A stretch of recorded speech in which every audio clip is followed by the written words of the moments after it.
Toronto es la capital económica de Canadá, pero tiene un problema. Y ese problema se llama Robert Ford. Resulta que es el alcalde de Toronto. El señor Ford ha acumulado enormes méritos para ser el protagonista de nuestra sección Genialidades Memorables. Según la biografía oficial, Bob Ford es un dechado de virtudes. Es un empresario de 44 años que se desvive por servir a su comunidad. Ha eliminado impuestos, ha reducido gastos del ayuntamiento, ha ahorrado millones de dólares a los contribuyentes. Es además un gran promotor del fútbol como sana actividad de los jóvenes.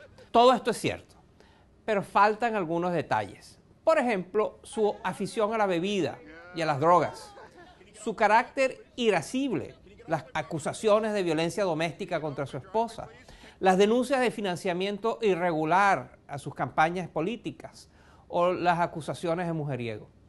Ford va saltando de charco en charco y cada vez que intenta justificarse, cada vez que intenta explicar, empeora las cosas.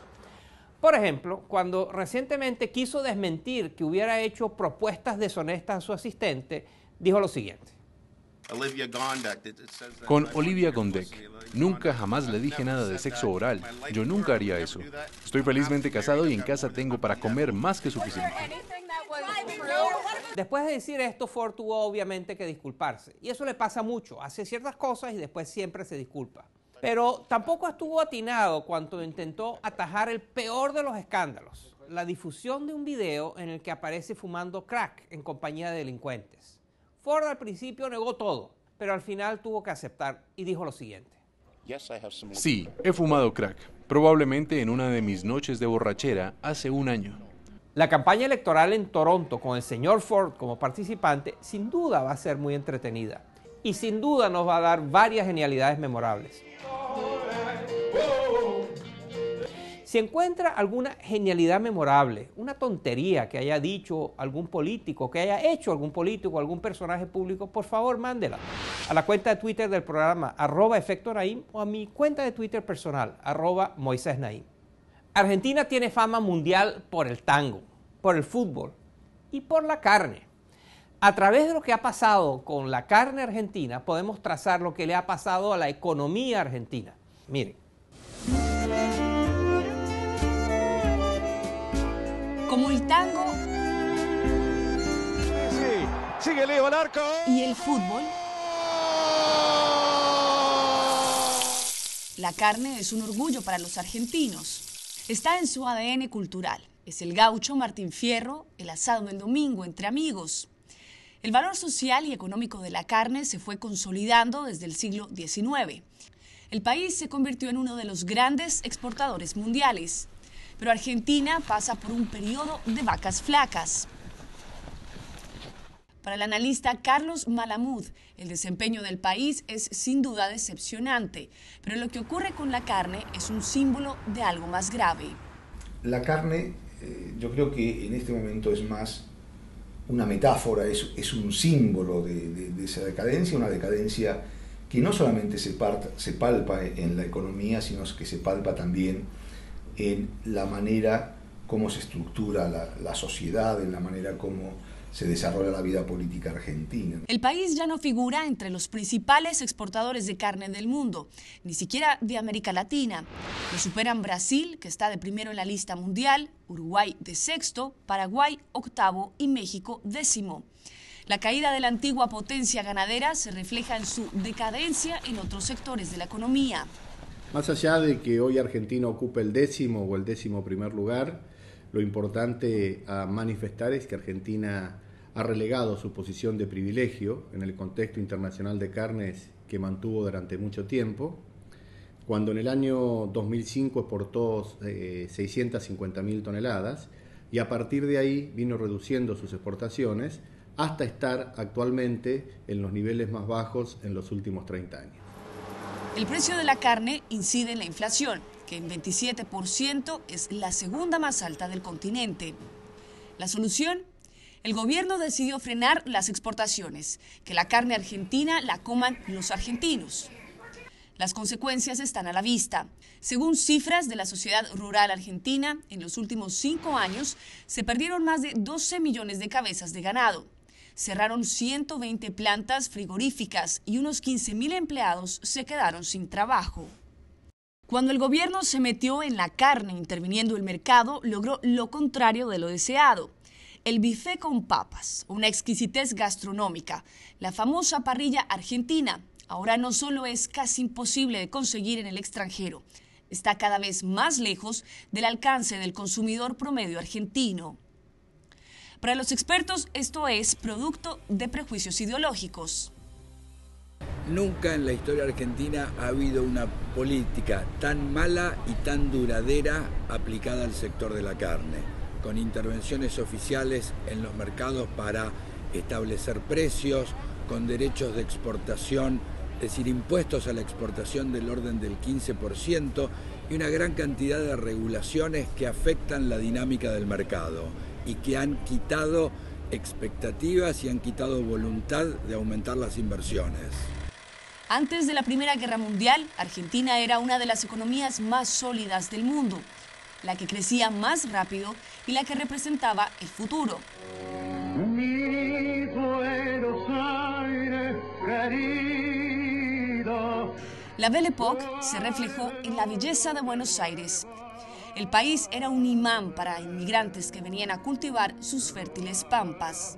¿Qué pasó en un siglo? El país ha oscilado entre el proteccionismo estatista y el liberalismo económico, entre el populismo y la dictadura. Las instituciones son frágiles y la nación se ha puesto de espaldas a las corrientes de ideas que mueven al mundo. Los controles estatales se han colocado en casi todos los espacios de la vida argentina. Solo con la caída de las exportaciones de carne, el país dejó de recibir unos 3.000 millones de dólares al año. El resultado es que escasea la divisa extranjera y el gobierno la controla. El negocio más floreciente hoy día es el mercado negro de dólares. Los países vecinos tocan a sus puertas pidiendo apertura de sus mercados sin encontrar respuesta. Haciendo burla de una supuesta pretensión de superioridad de los argentinos, un chiste brasileño dice que falta una mente muy sofisticada para lograr un desastre tan complejo.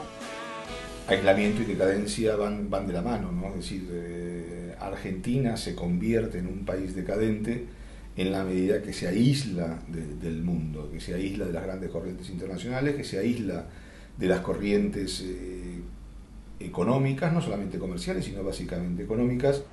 El aislamiento de las ideas llevó a malos manejos económicos y espanta inversionistas a diario.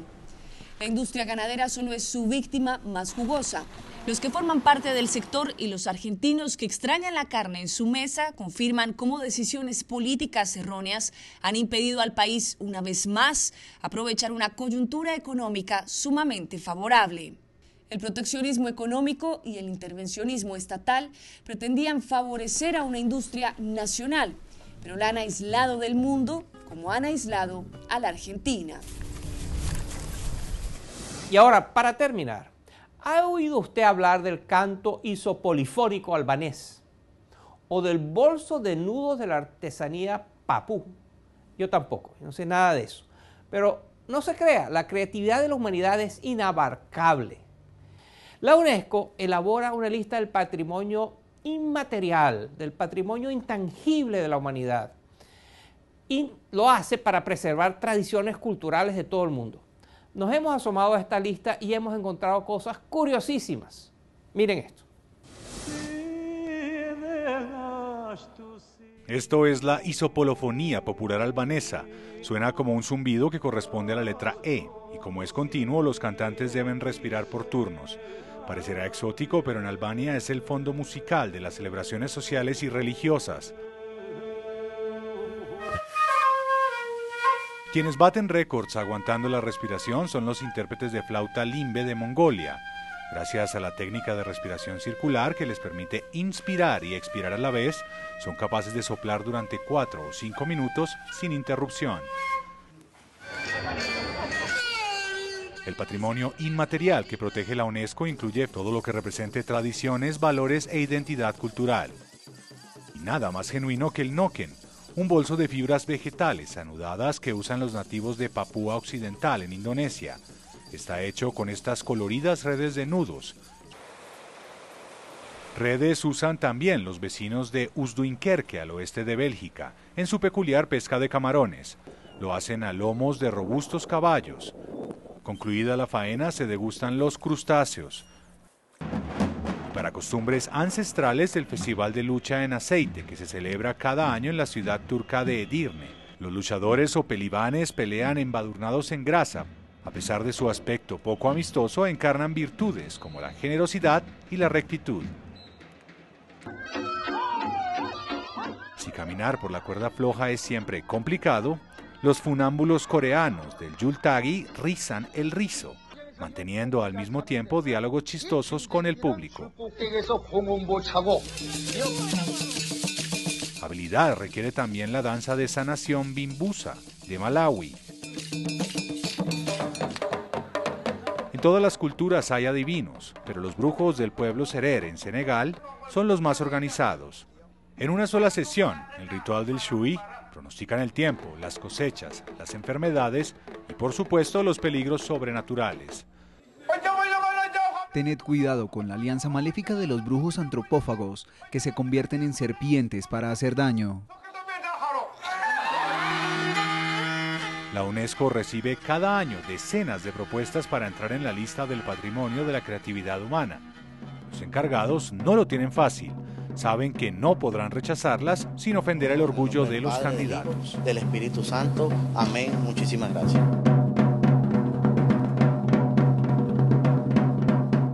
Y hasta aquí el programa de hoy. Los espero la próxima semana.